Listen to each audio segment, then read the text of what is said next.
Boa noite, mais uma vez inicia o nosso programa Cidadania, comigo Douglas Bucalém, e hoje temos a ilustre presença do promotor de justiça, que muito tem orgulhado Goiás, doutor Fernando Krebs. Boa noite, doutor. Boa noite, Douglas, boa noite, telespectadores.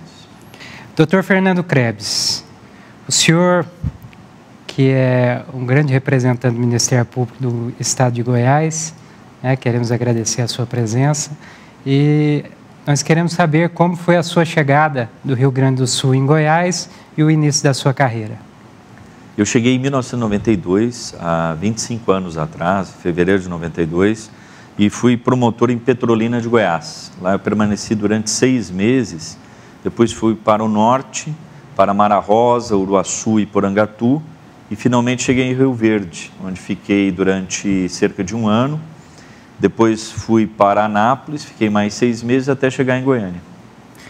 Doutor, o senhor vem de uma terra de grandes figuras políticas nacionais, né? Getúlio Vargas, presidente da República, João Goulart e também Leonel Brizola. Qual é a importância deles para o Brasil no seu entendimento? Todos são figuras, né, históricas de grande relevância, de grande importância. O Getúlio Vargas foi fundamental na Revolução de 30. Ele marcou uma mudança muito significativa na história do Brasil. A República, efetivamente, ela começa com a Revolução de 30. Antes nós tínhamos a República Velha com todos os ranços e era uma república basicamente só no nome. Ela nasce república em 30 com Getúlio Vargas. Mas nós tivemos um período também do Estado Novo, que é um período de ditadura civil com Vargas, né, de 37 a 45.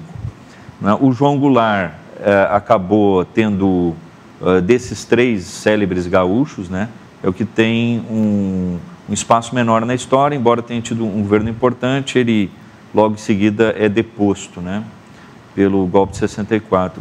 E o Leonel Brizola, ele vem até recentemente, até a sua morte, foi candidato a presidente da República em 89, foi uma figura extremamente importante no Rio Grande do Sul, investiu muito em educação, no Rio de Janeiro também, quando foi governador no Rio de Janeiro, com as escolas de tempo integral, CIEPs, criados e idealizados pelo Darcy Ribeiro, que é outra figura extraordinária. Todos esses gaúchos, né, eles se caracterizaram por promoverem mudanças no país, embora o Getúlio seja a figura mais contraditória dos 3. Né? O sobrenome Krebs é de qual origem? E o senhor tem algum parentesco com a ex-deputada Luciana Genro?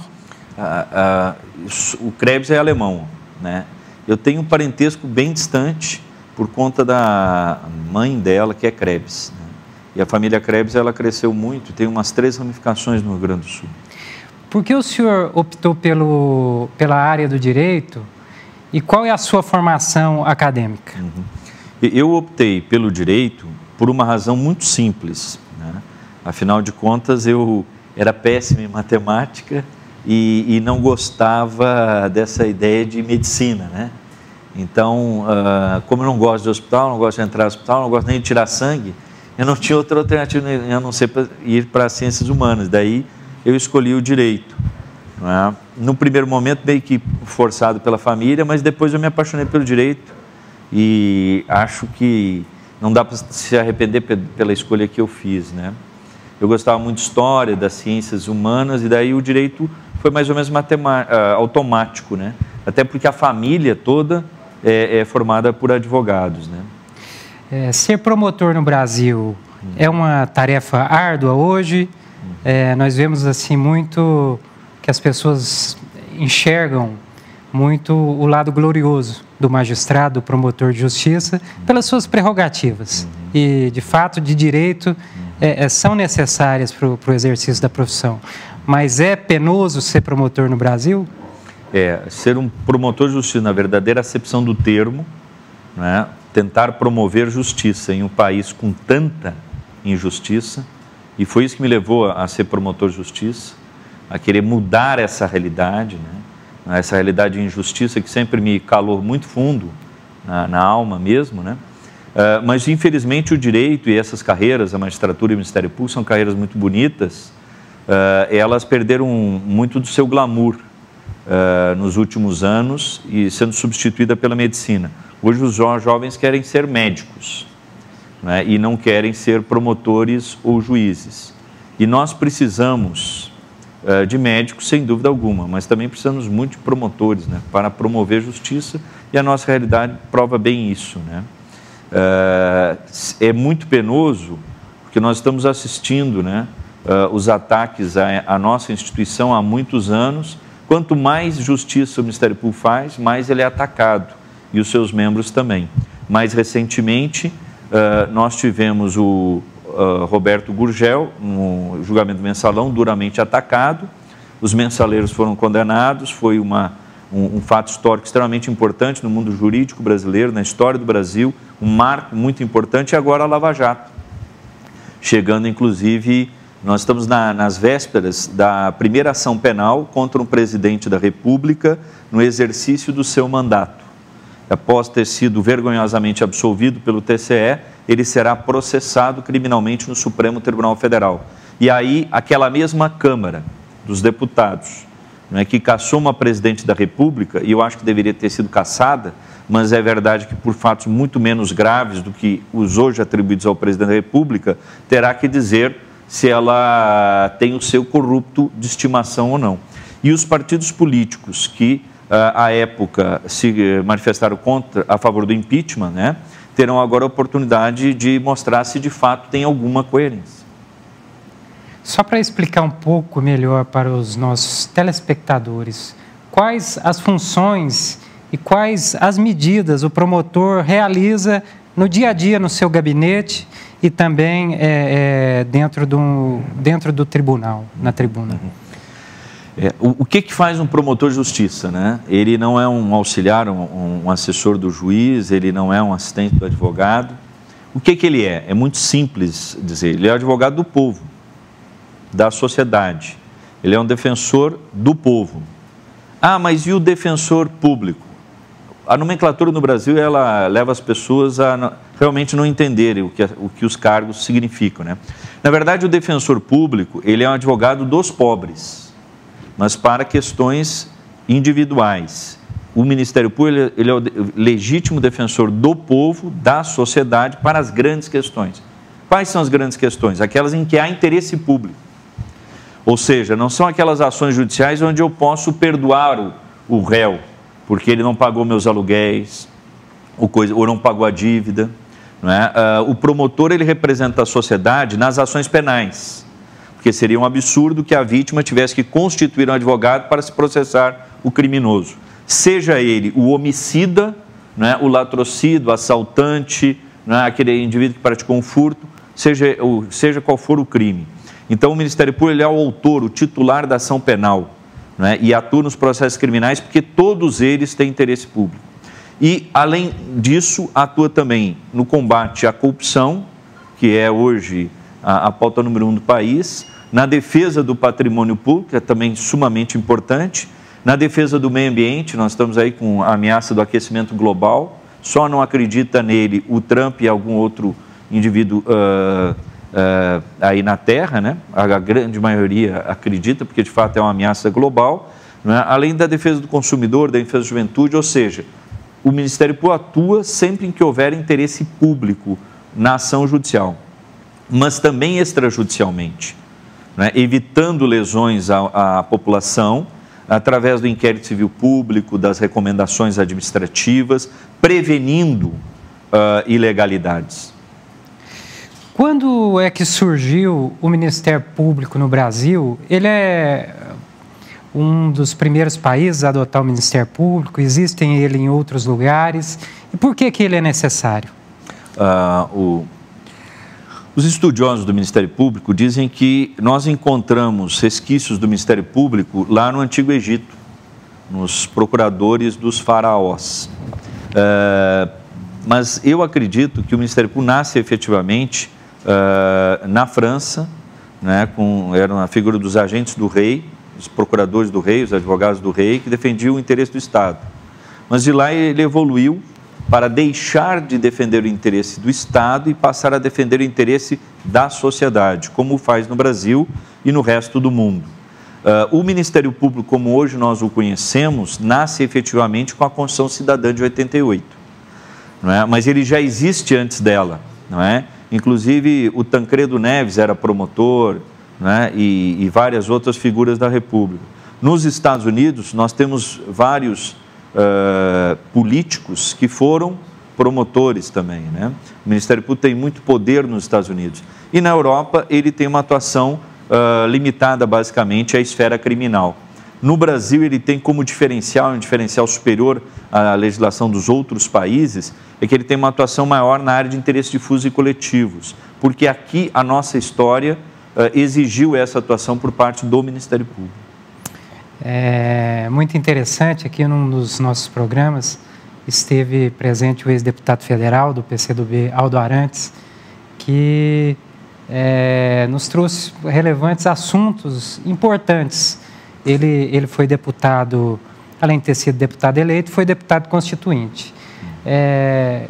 O senhor falou também de 1988, e é um ano muito importante, que é o ano do meu nascimento. Mas não só por isso, qual o impacto do período anterior a 88, que foram os anos da ditadura militar? Na sua opinião, qual o impacto que a ditadura militar trouxe ao Brasil? Você falou de uma pessoa que eu gosto muito, respeito muito, é meu amigo, Aldo Arantes, é um grande nome da história de Goiás, né? Eu conheci o Aldo Arantes dos livros de história e depois tive a oportunidade de conhecê-lo pessoalmente quando era promotor em Anápolis. E de lá para cá fiz amizade com ele, foi um grande parlamentar em Goiás, foi parlamentar constituinte, defendeu o Ministério Público também, e ele não está envolvido em nenhum desses escândalos de corrupção, não está na lista da Odebrecht, da JBS, etc., né? Ele sempre foi coerente, a gente pode concordar ou discordar dele, mas ele sempre foi coerente na linha de pensamento e raciocínio dele. E ele sofreu as agruras do regime autoritário, né? Inclusive, salvo me engano, se não estiver errado, né? Até os filhos dele foram presos. Na época da ditadura, ele foi torturado, a esposa, enfim, a família toda sofreu. E ele nunca se entregou, continuou sempre acreditando nos seus ideais, né? E a gente tem que aprender com esse exemplo. Durante o período da ditadura, o Ministério Público, como todas as instituições brasileiras, foi podado e serviu aos interesses do establishment, né? Ou seja, dos poderosos, do regime militar. E muitas vezes o Ministério Público acabou fazendo coro com a repressão política no país. Mas o Ministério Público que nasce com a Constituição de 88, ele tem outro matiz. Ele é um Ministério Público comprometido com o regime democrático, não é? Com a defesa da sociedade e dos seus interesses mais caros, não é? E ele tem pautado, claro que com exceções, porque é uma instituição grande também, né? E com erros também, porque não é perfeita, né? Tem se pautado pela defesa da democracia e pela defesa dos interesses mais importantes da nossa sociedade. Por incrível que pareça, ainda existem pessoas que acreditam que o Ministério Público está aí para varrer os políticos, toda a classe política e destruir a democracia, sendo que justamente é o contrário. Não é isso? E nada melhor que um dia depois do outro, né? Porque o Ministério Público ele foi idealizado para fortalecer a democracia e para defender o interesse público. Faltava uma instituição que o fizesse. E no exemplo da Lava Jato se vê isso claramente. Num primeiro momento, se afirma que o Ministério Público ataca o governo do PT e os políticos do PT ou ligados a ele. E agora, esses mesmos políticos que atacavam o Ministério Público, dizendo que o Ministério Público era partidário e não tocava no PSDB, nos demais partidos, não é, perdeu o discurso, porque é do Ministério Público a investigação que redundou no pedido da prisão, não é, do senador Aécio Neves. É do Ministério Público a investigação que desmoraliza este senador e que coloca ele a nu diante da sociedade brasileira. É do Ministério Público o trabalho que redundou na delação da JBS, que alguns a criticam, porque dizem que o pessoal da JBS devia estar preso. Eles e muita gente, né? Ocorre que no sistema que nós tínhamos duas alternativas. Ou se fazia a delação com a JBS e se envolvia o presidente da República, se incriminava 2 ex-presidentes e um que quase foi presidente, o Aécio, e mais 1.829 políticos, ou não se fazia nada. E o Ministério Público optou pelo caminho de agir, de não se omitir. E há também, nessa conduta, a prova cabal de que a instituição não é partidária, ela é independente, ela é imparcial, ela se comporta dessa forma. O resultado disso é que antes nós tínhamos a ira de setores do PT contra o Ministério Público. Agora nós temos a ira do presidente da República, como revela a Veja desta semana, né? Onde o presidente declara guerra não só ao Ministério Público, mas também à Polícia Federal e ao ministro relator, o Fachin, que também, logo quando ele foi escolhido relator em substituição ao Teori Zavascki, morto em circunstâncias ainda não esclarecidas, né? Disseram que ele seria partidário do PT. E não está se revelando um grande magistrado. Então, esses prejuízos, aliás, pré-julgamentos, né, muitas vezes preconceituosos, prematuros, né, eles acabam sendo injustos. E a história, né, acaba desmentindo esses julgamentos falsos que são feitos. A verdade é que o Ministério Público descortinou, né, a política brasileira. E a política brasileira é um grande cabaré de cegos, né? Ela é, na verdade, absolutamente podre e coordenada por diversas facções do crime organizado. Infelizmente, o crime organizado ele assaltou o Estado no Brasil, em diversas esferas. O crime organizado não está só nos presídios. Esse é o crime organizado menos forte, que tem menores recursos econômicos e políticos. O grande crime organizado assaltou o Brasil, assaltou a Petrobras, né? Assaltou o BNDES, assaltou os fundos de pensão, né? O fundo de investimento da FGTS e por aí fora, né? E essa turma toda tem se reunido, né, da direita à esquerda, não é? Para atacar as instituições que ainda estão resistindo, estão revelando essa situação e chamando a cidadania, que é o nome do seu programa, não é? Para exercer a cidadania. E não simplesmente lavar as mãos, ou dizer assim, vou pegar um avião e vou embora do Brasil. Né? Quantos jovens da sua idade, nascidos de 88 para cá, não te disseram isso? A saída é buscar outro país. Olha, mas em outros países nós também temos problemas. Né? Os americanos têm o Trump, cada um tem o seu mal. Né? Nós temos o Temer, né? Antes tínhamos a Dilma. Né? Não há muita diferença entre os dois, tanto é que os dois se aliaram, né? E ganharam a mesma eleição. O goiano, ele anda muito criativo para o crime organizado. Primeiro, Carlos Cachoeira, agora essa história e essa trajetória da família, né, da JBS.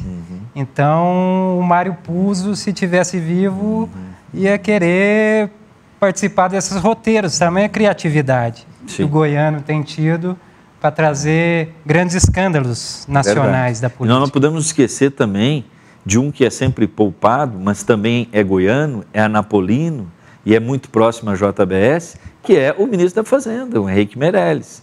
Ele é de Anápolis e ele era o presidente do banco original da família da JBS. Veja bem, certa vez eu viajei com, na época, não era ministro, mas então José Dirceu na campanha do Lula. Eu militava no movimento estudantil e a gente tinha aquele convívio de juventude, né, das questões dos congressos da UNE e tudo. Então, no rumor que se falava, era que o Dirceu foi aos Estados Unidos com a figura de linguagem, justamente aos bancos, né, americana, ao FMI, de que não haveria moratória. Tanto é que o Lula faz a carta ao povo brasileiro, que depois, em tom de brincadeira, se chama Carta aos Banqueiros Brasileiros, né, garantindo uma atividade econômica. E o Henrique Meirelles era um grande financista nos Estados Unidos. Então, aí é mais um roteiro interessante que a gente pode desenhar, que ele vem dos Estados Unidos como banqueiro, vem para o Brasil, vem a ser o presidente do Banco Central, depois vem a desempenhar uma atividade numa que se torna das maiores empresas, né, brasileiras. E do mundo, né? E quem sabe não vai ser aí numa eleição parlamentar um presidente. Ele se elegeu deputado federal em Goiás pelo PSDB, com uma campanha milionária, sem jamais viver efetivamente no Estado. Ele logo sai de Goiás, de Anápolis, onde ele nasceu, e vai fazer a vida dele em São Paulo e no exterior. Daí ele retorna a Goiás, se elege meio que de paraquedas, né, bancado pelo poderio econômico, né, com uma votação grande no estado de Goiás, significativa, e logo em seguida o que ele faz? O eleitor do goiano talvez se esqueça, né? Ele renunciou ao mandato. Ele usou o povo goiano para se eleger e renunciou ao mandato para ser ministro da Fazenda do governo Lula. Não é? E garantir justamente ao mercado financeiro, não é, que mais de metade do orçamento do Estado brasileiro, da União, seja gasto com pagamento dos juros das nossas dívidas, né, e também com a amortização do principal. Inclusive o Aldo Arantes tem um livro publicado justamente sobre isso, né, que é o estudo da dívida brasileira. A dívida externa foi equacionada, mas nós temos uma grande dívida interna, não é, que alguns dizem que deve ser auditada, né, porque teriam ocorrido esquemas de corrupção ao se contrair a dívida, né, e juros que são pagos, enfim. E como nós pagamos mais da metade do nosso orçamento com esta dívida, com o serviço dela e com a amortização, claro que ela deveria ser auditada, como estão tentando fazer com a Previdência, dizendo que o problema é a Previdência, e na verdade a Previdência até pode ser um problema, mas com certeza não tem a mesma gravidade e intensidade, né, da nossa dívida, né, e o pagamento que nós fazemos ao sistema financeiro.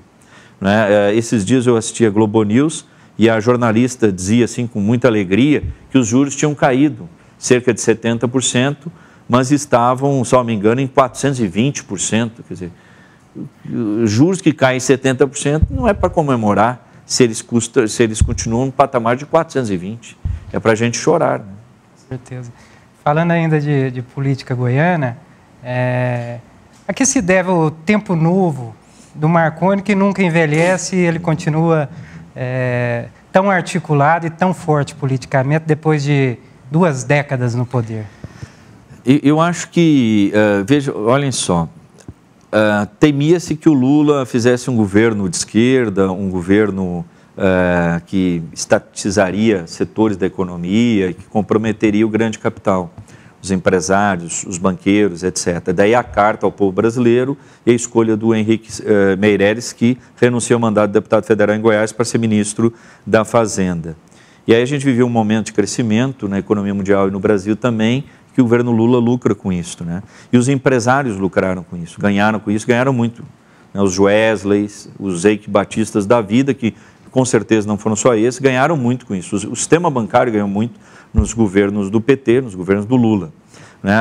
O PT também criticava o MEC, o Ministério da Educação, que não fiscalizava as inúmeras faculdades existentes no Brasil, universidades, né? No entanto, o que a gente viu foi a criação de mais e mais faculdades, universidades, sem qualquer controle. Então, muita coisa que o PT falava que ia fazer, acabou não fazendo.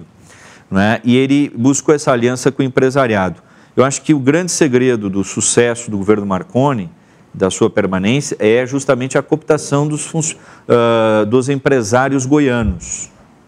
Esses empresários goianos são beneficiados no mesmo esquema de benefício do grande capital e dos grandes empresários no país, no governo do PT, com incentivos fiscais, etc. e tal, também no Estado. Né? Então, nós temos o empresariado lucrando muito, com muitos incentivos fiscais. O orçamento do Estado comprometido nos últimos 4 anos se gastou no Estado de Goiás cerca de um orçamento de um ano, né, só com incentivos fiscais. Eu não sou contra, só que eu acho que incentivos fiscais como estes, e nesta proporção, acabam inviabilizando a economia do Estado, a sua arrecadação, como ocorreu no Rio de Janeiro, né, como nós temos problema no Rio Grande do Sul, em Minas Gerais e em outros estados brasileiros. Nós vamos caminhar agora, Dr. Fernando Krebs, ao final do nosso primeiro programa. E nós queríamos escutar, telespectador, e eu também, que sou jovem, entusiasta da política e de um Brasil melhor, queremos escutar do Dr. Fernando Krebs uma palavra de motivação. Sem dúvida. Eu acho que, apesar das dificuldades e temores que as pessoas têm, nós estamos mudando, né? Com dificuldade, mas nós tivemos aí o impeachment de uma presidente da República, já é o segundo da nossa história, estamos aí na iminência de termos mais um presidente da República afastado. Na verdade, eu acho que nós estamos passando o país a limpo, e a Operação Lava Jato está mostrando a podridão existente na política brasileira e convocando a cidadania, a juventude, a tomar o espaço das velhas ideias, mas, sobretudo, das velhas práticas. Telespectador, com essas palavras do Dr. Fernando Krebs, nós finalizamos este primeiro programa e convidamos você para as 9 horas na próxima terça-feira assistir a continuação. E o tema vai ser bastante interessante, não perca. Muito obrigado. Eu agradeço o convite e a oportunidade de poder conversar com os telespectadores no seu programa, Douglas. Muito obrigado.